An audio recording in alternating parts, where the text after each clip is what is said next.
The cold, sterile light of the interrogation chamber reflected off the polished durasteel walls, illuminating the faces of the three figures seated around a low, hexagonal table. On one side, two beings of the Atrian hegemony, species 743 on the galactic classification scale, sat rigid and imposing. Their skin, a mottled gray-green, was tough and scaled. Their eyes, multiple and faceted, shimmered with an unsettling intelligence. Commander HFY, the senior interrogator, was a towering figure, his mandibles clicking with barely contained impatience. His counterpart, researcher Threll, was smaller, more wiry, his 6 slender fingers dancing over a datapad, eager to record the expected confession. Across from them, seemingly unimpressed by the intimidating presence, sat a human. John, as he had introduced himself, was a deceptively ordinary specimen of species 681. His short, dark hair was slightly disheveled. His blue eyes, startlingly bright in the harsh light, scanned the room with a calm that HFY found utterly baffling. He wore a simple, gray jumpsuit, standard issue for all detention subjects, yet on John, it seemed almost defiant. Subject John, HFY's voice, a guttural rasp translated perfectly by the universal translator embedded in the table, echoed in the small chamber.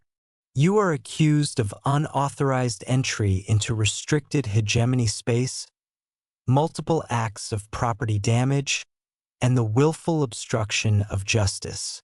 John leaned back in his chair, a faint, almost imperceptible smile playing on his lips. I was lost, he said, his voice surprisingly gentle, a stark contrast to the severity of the charges. And I merely redirected a few asteroids that were on a collision course with my vessel. As for obstruction, I believe I was merely attempting to explain my predicament. Threll snorted, a sound like gravel shifting. Lost? In a fully mapped sector of the galaxy. And you redirected hegemony mining facilities? Your explanation is illogical, human. Perhaps, John conceded, his smile widening slightly. But then, humanity has always been a little illogical, wouldn't you agree? HFY slammed a scaled fist on the table. The sound, amplified by the chamber's acoustics, was designed to intimidate. John didn't flinch. Do not mock us, human. The Atrian hegemony has been policing this sector for millennia. We have seen countless species attempt to defy our laws. None have succeeded. I'm not trying to defy anything, Commander, John replied, his gaze unwavering. I'm just trying to understand why you're so angry. This calm, almost infuriatingly reasonable response only served to further irritate HFY. Angry? We are performing our duty. You have trespassed, endangered our assets, and now you equivocate. We will extract the truth, human. One way or another. Threll, ever the scientist, chimed in. Our psychological interrogation techniques are renowned throughout the quadrant. We can break any mind, human, even yours. He held up his datapad, displaying complex neural scans and psychological profiles. We have studied your species, your emotional vulnerabilities, your cognitive biases. We know exactly how to dismantle your resistance. John simply nodded, a contemplative look on his face. I'm sure you do, but have you ever considered that perhaps you don't know everything? The Atrians exchanged a glance. This human was different. Most species, when confronted with the Atrian hegemony's reputation, quivered. They offered desperate pleas, fabricated excuses, anything to avoid the full extent of Atrian justice. John, however, seemed to view the entire process as a rather dull academic exercise. Let us begin with the unauthorized entry. Xylar began, his voice dropping to a low growl, laced with a subtle sonic frequency designed to induce anxiety. Your vessel, the Starseeker, was detected within restricted zone 7 Gamma. Why were you there? John sighed, a small, almost theatrical sound. As I said, I was lost. My FTL drive experienced a minor quantum flux anomaly. I was attempting a manual recalibration when I drifted into your territory. It was an accident. Threll's faceted eyes narrowed. Our sensors detected deliberate evasive maneuvers. Your drifting involved multiple high-G turns and a brief burst of hyperacceleration. That was the manual recalibration, John explained, as if it were the most obvious thing in the galaxy. When the quantum flux occurs, the ship's navigation systems can become erratic. I was trying to correct its course, prevent it from impacting something important like, say, a hegemony mining facility. Xylar's mandibles clicked. And the property damage? Our facilities were not redirected. They were impacted. Significantly. John's brow furrowed. Ah, yes, that. Well, in my defense, I did try to warn them. I broadcasted multiple distress signals. I even attempted to communicate directly, but your automated defense grid, it just kept firing. Our automated defense grid is designed to repel intruders, Xylar bellowed, rising slightly from his seat. And it was doing a very good job of it, John agreed, nodding earnestly. But it was firing at my ship, which was trying to avoid hitting your facilities. It became a bit of a self-fulfilling prophecy, wouldn't you say? If it hadn't kept firing, I might have had more time to maneuver. Threll tapped rapidly on his datapad. This is preposterous. Your story is full of inconsistencies and logical fallacies. To a highly logical species, perhaps, John said, shrugging. But humans, we're not always logical. Sometimes we just react. And sometimes those reactions, while not strictly logical, can be surprisingly effective. Xylar leaned forward, his voice now a low, menacing hiss. We have ways of making you truthful, human. We can access your memories, extract your deepest fears, expose your hidden motives. John's smile faded, replaced by a look of genuine concern. Is that really necessary, Commander? I'm telling you the truth, from my perspective. Perhaps your perspective is simply different. The Atrians were used to fear. They were accustomed to defiance, to desperation, to cunning attempts to deceive. What they were not accustomed to was this disarming, almost childlike sincerity. It was infuriating. Let us move on to the obstruction of justice, Threll stated, his voice tight with frustration. When our patrol vessels boarded your ship, you resisted. You deployed a smoke bomb, and then proceeded to disable multiple Atrian officers with what you later described as Nerf darts. John winced. Okay, in my defense on that one, I didn't know they were hegemony vessels at first. They just appeared out of nowhere, firing warning shots. I thought I was being raided by pirates, and the smoke bomb was just a recreational fog machine. The Nerf darts, well, I keep those for stress relief and target practice. I didn't want to actually hurt anyone, just slow them down until I could figure out what was going on. Xylar felt a vain throb in his temple. This human was either an unparalleled master of deception or genuinely, profoundly, unbelievably idiotic. He was leaning towards the latter, which was, in some ways, even more unsettling.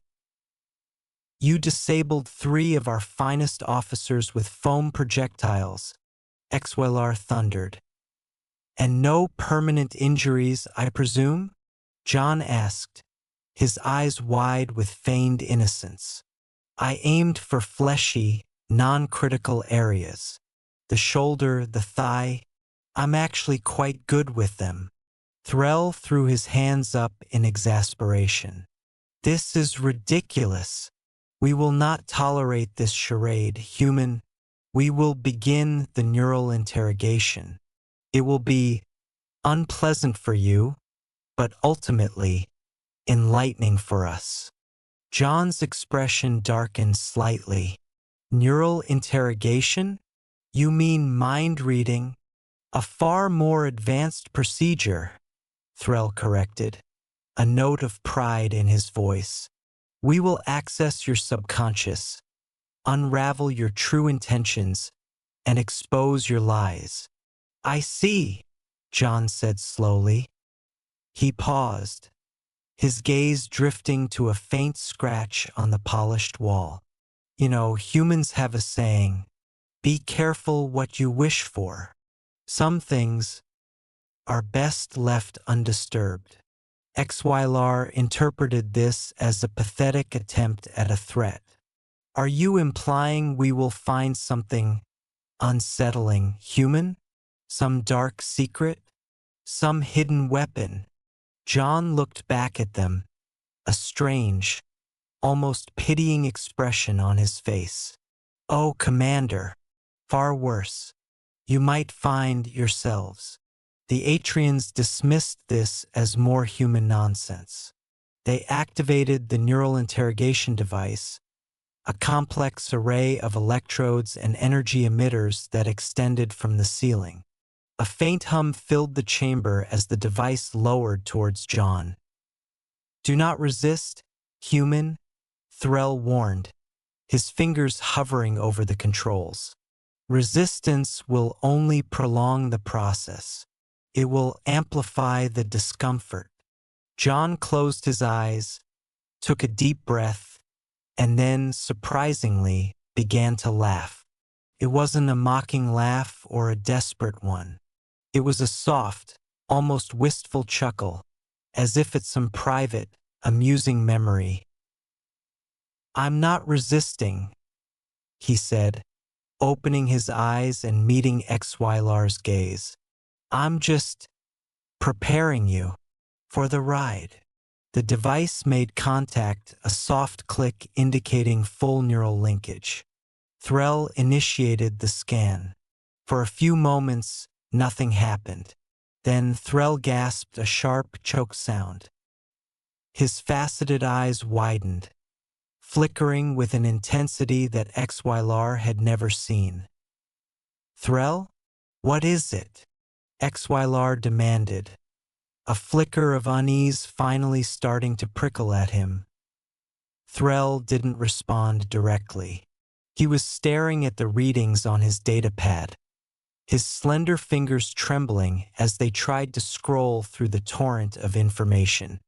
His mouth hung open, his breathing becoming shallow and ragged. Suddenly, a holographic projection materialized in the center of the table, emanating from the neural device. It was a memory, a snippet from John's mind, rendered with astonishing clarity. The Atrians saw a vast, sprawling city, unlike anything they had ever witnessed. Towers of impossible height pierced a sky choked with smog, yet beneath the grime, there was an undeniable beauty in the intricate architecture, the vibrant lights, the sheer audacity of it all. They saw vehicles, millions of them, rushing along multi-layered highways, a chaotic dance of metal and energy. The sound, translated directly from John's memory, was deafening. A symphony of horns, engines, countless human voices. "What is this?" Xylar whispered, utterly mesmerized. Threll, still fixated on his datapad, managed to choke out, "Early Earth Urban Center circa 21st century." The image shifted, and now they were in a dark, confined space. The air was thick with the smell of sweat and fear. The sounds of desperate shouts and the metallic clang of weapons echoed around them. Humans, their faces grim and determined, were huddled together, defending a narrow corridor against an unseen enemy. Explosions rocked the room, and the Atrians felt a jolt of pure terror as a human, covered in grime and blood, roared defiance at the encroaching darkness. "Conflict, military, a siege," Threll stammered, his body beginning to tremble. The hologram flickered again, and now they were in a different scene entirely. A barren, windswept plain under a sky of swirling, alien colors. A small group of humans, clad in bulky suits, were painstakingly setting up equipment, their faces obscured by visors. One of them, a woman, turned and looked out at the desolate landscape, her posture radiating an unshakable resolve. She was utterly alone, yet utterly unbroken. Exploration, a new world, the very edge of the known galaxy. Threll's voice was barely a whisper now. His body had begun to spasm, his scaled skin taking on an unnatural, pale hue. Xylar watched, horrified, as the images flashed by, an unrelenting torrent of human experience. He saw moments of profound joy, a child's laughter echoing through a sunlit field, lovers embracing under a starlit sky, families gathered around a festive table. He saw moments of unimaginable sorrow, faces contorted in grief, silent tears falling onto freshly turned earth, the quiet despair of loneliness. He saw acts of breathtaking cruelty, humans inflicting pain on other humans, wars that scarred entire continents, moments of unthinking brutality. And then, almost immediately, he saw acts of astonishing compassion. Hands reaching out to help, sacrifices made for strangers, lives dedicated to healing and protecting. The sheer volume of emotion, of experience, was overwhelming. It wasn't just individual memories. It was the collective consciousness, the echoes of billions of lives, spanning millennia. The Atrians, a species that valued logic, order, and control above all else, were being bombarded with the messy, glorious, terrifying chaos of humanity. Threll let out a pained shriek, clutching his head. The datapad clattered to the floor, its screen displaying a chaotic swirl of neural patterns, impossible to decipher. The holographic projection flickered wildly, the images accelerating, overlapping, becoming a dizzying kaleidoscope of human existence. Xylar watched as Threll's eyes rolled back in his head, a thin stream of greenish fluid beginning to trickle from his mandibles. The researcher was experiencing a complete system overload, his mind unable to process the sheer, unbridled intensity of human reality. "Shut it down!" Xylar roared, scrambling towards the controls. But his scaled hands fumbled, his own mind reeling from the residual psychic echoes emanating from the device. He felt a tremor in his own controlled psyche, a faint echo of the human emotional storm that threatened to engulf them all. John, his eyes still closed, seemed to absorb the mental maelstrom with a serene calm. He wasn't resisting, he was simply enduring, and by enduring, he was revealing. The hologram settled on a single image, freezing the chaotic torrent into a moment of poignant beauty. It was a human hand, scarred and calloused, gently cradling a tiny, fragile bird that had fallen from its nest. The sun was setting, casting a warm, golden glow on the scene. The image pulsed with an overwhelming sense of tenderness, of a quiet, fierce protectiveness. Then, John's eyes snapped open. He looked at the two Atrians, one twitching uncontrollably on the floor, the other frozen in horror, his body rigid, his breathing shallow. "See," John said, his voice quiet, almost mournful. "I told you it might be unsettling." The neural device powered down, the hum dying, the electrodes retracting. The silence that followed was profound, broken only by Threll's whimpering and Xylar's ragged gasps. Xylar slowly turned his gaze to John. The human sat there, perfectly still, his blue eyes holding a depth that Xylar suddenly realized he had utterly failed to perceive. He had seen John as a simple subject, a species to be categorized and controlled. Now, he saw a living, breathing paradox. What was that?" Xylar finally managed to whisper, his voice rough with shock. John sighed. "That was just a small taste, Commander. A little glimpse into what it means to be human. The good, the bad, the ugly, the utterly inexplicable. We love, we hate, we build, we destroy, we create beauty from chaos, and chaos from order. We laugh at our own folly and weep for our own mistakes. We reach for the stars even as we cling to the dirt beneath our feet." He paused, a faint, melancholic smile returning to his lips. "And sometimes we get lost. And when we get lost, we try to fix things. Even if it means accidentally redirecting a few of your mining facilities with a quantum flux anomaly and some well-aimed Nerf darts." Xylar looked at Threll, who was now curled into a fetal position, muttering incoherently about infinite variables and unpredictable emotional vectors. The formidable Atrian researcher, renowned for his mental fortitude, had been utterly broken by a mere sliver of human experience.